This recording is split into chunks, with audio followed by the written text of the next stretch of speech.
Bonjour et bienvenue au cœur du village 18e. Aujourd'hui, je vous propose de pâtisser sur une recette sucrée qui s'intitule poire pochée à la trouspinette et biscuits sablés aux fruits secs. Démarrons tout de suite cette recette par réaliser le sirop à la trouspinette. J'ai besoin de trouspinettes, environ 65 centilitres, 20 centilitres de jus de pomme, 200 g de sucre fin et quelques épices. Donc j'ai choisi aujourd'hui du laurier, de la vanille, de l'anis étoilé, de la cannelle et vous pouvez même ajouter, si vous le souhaitez, quelques grains de poivre. La première étape, tout simplement, est de verser le jus de pomme dans mon récipient de cuisson.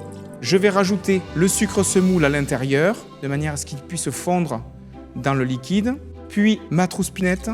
Donc la trouspinette, j'ai choisi la variété épine noire. Je vais maintenant rajouter mes épices à l'intérieur. Je vais laisser mon sirop monter en température et être au frémissement. Et pendant ce temps, je vais éplucher mes poires. J'ai choisi un couteau économe un petit peu particulier aujourd'hui. C'est un couteau économe avec une lame de rasoir. Et cette lame de rasoir me permet d'enlever un minimum de chair et n'enlever que la peau. De manière à ce que la poire ne s'oxyde pas, je vais prendre un citron jaune. Je vais prélever un ou deux zestes que je vais rajouter directement dans mon sirop à la trouspinette. Et avec le reste, je vais couper mon citron en deux, de manière à pouvoir citronner mes poires. Maintenant, je vais vous faire voir la petite technique qui consiste à mettre un couvercle dessus à base de papier sulfurisé. Je prends une feuille comme ceci que je replie en deux. Ensuite, je vais à nouveau la plier en deux. Et là, la petite astuce, c'est de toujours garder le côté ouvert du papier face à vous. Et ensuite, je vais replier comme ceci vers la pointe en formant un triangle. Je recommence la même chose, comme ceci. Et là, c'est terminé. Il suffit maintenant simplement de prendre le rayon de votre élément de cuisson et vous n'avez plus qu'à couper comme ceci, de manière à obtenir un rond de papier cuisson qui va vous servir pour mettre à la surface des poires. Donc je vais pocher mes 5 poires comme ceci en les déposant dans mon sirop chaud. Je vais maintenant déposer mon papier sulfurisé qui va me servir de couvercle. En fonction du taux de maturité de vos poires, la cuisson pourra aller de 30 minutes à 45 minutes. Nous poursuivons maintenant notre recette avec le biscuit sablé aux fruits secs. Pour cela, j'ai besoin de 180 g de beurre frais. Je vais rajouter le même poids de farine, 180 g. Je vais rajouter 50 g de poudre d'amande et 50 g de sucre roux. J'ai réservé ensuite 40 g de noisettes concassées, d'amandes concassées et de pistaches concassées. Je vais commencer par travailler mon beurre et mes poudres. Donc vous voyez, j'écrase le beurre entre mes doigts, tout simplement. Et ce que je cherche à faire, c'est à garder le sableux dans la préparation. Là, déjà, on commence à voir que la pâte se forme. Et là, je vais justement profiter de mes deux mains pour bien amalgamer mon beurre, qu'il devienne bien collant en surface, de manière à pouvoir rajouter mes morceaux de fruits secs concassés, mes pistaches concassées, ainsi que mes noisettes, mes amandes.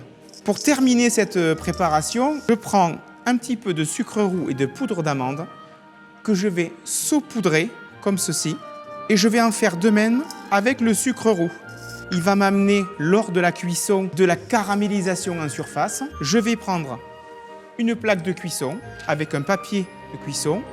Je vais verser ma préparation comme ceci.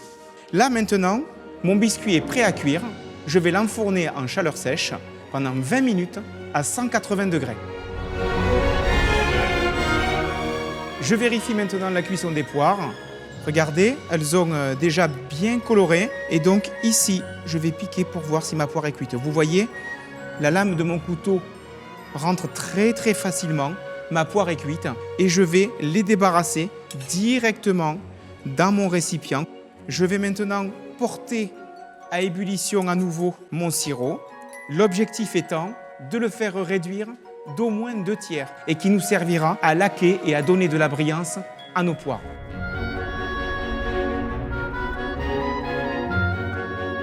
Mon sirop maintenant a bien réduit. Vous voyez, il est très brillant. Tout à l'heure, je vous disais que le sucre serait apporté par cette réduction. On voit vraiment qu'elle est très sirupeuse. Elle a la couleur de la trousse-pinette qui a également coloré mes poires. Nous allons passer maintenant au dressage. Je vais récupérer un peu de sirop réduit et je vais laquer ma poire de manière à ce qu'elle puisse briller. Je vous propose cette recette aujourd'hui avec une sauce au chocolat ainsi qu'une glace à la vanille. Donc je vais prendre la poire par la tige, passer la cuillère en dessous et venir directement la déposer. Je vais prendre des morceaux de biscuits que je vais aussi déposer tout autour. Vous voyez, on a quelque chose au niveau des textures et des couleurs qui est très très intéressant. Je vais maintenant prendre un petit peu de décoration avec des jeunes pousses sur ma poire. Je vais maintenant mettre une quenelle de glace sur mon sablé. Et puis on termine juste au moment de l'envoi avec une belle cuillère de chocolat juste à la base ici. Et le dessert est terminé. Je vous présente donc la poire pochée à la trousse-pinette et au sablé aux fruits secs. Je vous souhaite une bonne dégustation et on se retrouve très bientôt pour une nouvelle recette.